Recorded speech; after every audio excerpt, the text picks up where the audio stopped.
Les mauvaises langues avaient prédit leur disparition avec l'avènement des jeux vidéo, des smartphones et autres tablettes. Eh bien, il n'en est rien. Les jeux de société connaissent un véritable engouement, renouveau. Et les et les amateurs, j'en perds mes mots, pourront s'en donner à cœur joie ce week-end à Gland grâce au Ludico Festival. Sébastien Sberan, bonjour. Bonjour. Vous êtes l'organisateur de ce Ludico Festival qui se présente comme le festival des jeux. On a une petite panoplie ici, on connaît des grands classiques comme le Monopoly qu'on voit en face de nous. J'y disais, il y a un renouveau, un engouement, malgré la technologie qui est présente. Vous le ressentez naturellement, elle est due à quoi ? Elle est due que les gens ont peut-être gardé cette image justement du Monopoly en tête, du Trivial Poursuite. Voilà. Le dimanche, il pleut, on reste à la maison, on joue à ça. Ça dure des heures. Le jeu n'est pas spécialement intéressant, mais on reste là-dessus parce que c'est des valeurs sûres et ce genre de choses. C'est un passe-temps ? Ouais, c'est un passe-temps, une occupation qu'on peut avoir, alors que maintenant c'est devenu plus une passion, un loisir. Donc c'est vrai qu'on a envie de partager ça. Et on a envie justement de dépoussiérer cette image du Monopoly parce qu'on n'en peut plus, quoi. Donc on a envie de montrer autre chose. C'est un jeu. Vous ne jouez pas au Monopoly en tout cas ? Je ne joue plus au Monopoly depuis bien longtemps. Alors à quoi vous jouez aujourd'hui ? Aujourd'hui, il y a des jeux comme celui-ci, par exemple, Les Aventuriers du Rail, qui est devenu un peu un nouveau classique. Ouais. C'est une boîte qui s'est vendue à plus de 3 millions d'exemplaires sur le monde.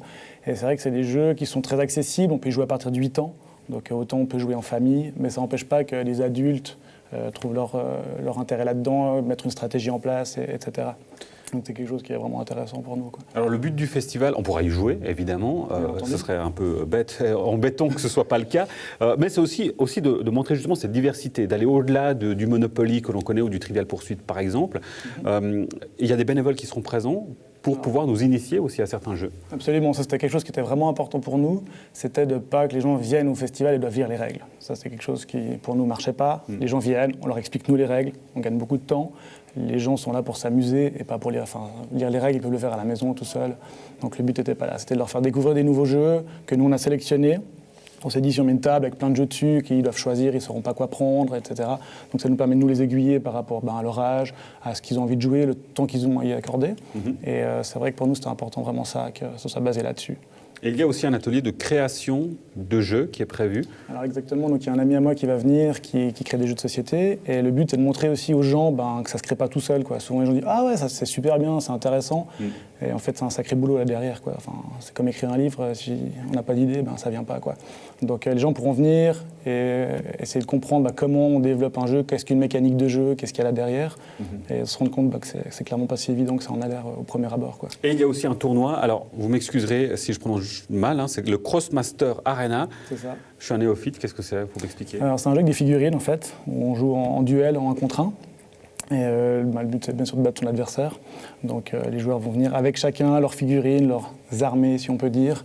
Et c'est des choses qui se composent avec des points et autres. Donc chacun peut vraiment venir avec ce qu'il veut du moment qu'il rentre dans le règlement. Est-ce qu'on peut comparer ça à un jeu de rôle ? Non, pas du tout. Alors. Non, ça va vraiment être sur un jeu de plateau pur. Mais c'est clair que là, le côté, c'est de monter son armée, de pouvoir la mettre en avant, et puis de montrer qu'après, on sait mieux la manier que son adversaire, quoi. Alors ces jeux de société, est-ce que c'est une concurrence aux jeux vidéo ou c'est une complémentarité ? Moi, je trouve que c'est une complémentarité. Il y a d'ailleurs beaucoup de gens qui jouent aux jeux de société, qui jouent aux jeux vidéo aussi. Et après, il y a des choses maintenant où on se rend compte qu'il y a quelque chose qui se lie aussi. Typiquement, cette entreprise qui est polonaise, qui en fait prend des jeux mobiles justement et qui les adapte en jeux plateau. Et il y a vraiment une grosse demande là derrière parce que les gens, ils jouent sur mobile, mais ils ont envie de jouer des fois avec des autres personnes, de se trouver autour d'une table et de se voir en réel, de boire un verre ensemble. Mais ils ont vraiment basé toute leur communication là-dessus et ils font que ça d'ailleurs. Et ça marche vraiment très fort. Donc je pense pas que non, je pense qu'il y a de la place pour tout le monde vraiment, quoi. Et cet intérêt, on le voit aussi. Alors, il y a des concepteurs de jeux qui sont là depuis de très nombreuses années, qui sont des mastodontes au niveau international. Et puis, on voit de plus en plus d'éditeurs indépendants qui arrivent à faire leur petite niche, à prendre la place sur un marché qui est déjà, on le voit juste avec un exemple ici, où il y a une diversité très grande. Ça aussi, c'est un signal qui n'est pas négligeable. Ouais, c'est vraiment en train de se professionnaliser. Ça reste encore très amateur sur plein de points. On le voit, nous, pour le festival. On a eu plein de surprises auxquelles on ne s'attendait pas. On se disait... Ouais, on peut dire ça comme ça, mais les gens, bêtement, leur écrit pour savoir s'ils sont intéressés de venir au festival, des éditeurs et autres, et on n'a carrément juste pas de réponse, en fait. Et on trouve ça pas très pro de leur part, et on sait que c'est un petit festival, on se met en place, mais c'est vrai que c'est ça, puis il faut bien commencer quelque part. Donc voilà, donc c'est vrai qu'on est vraiment dans un moment, je trouve, charnière de ça.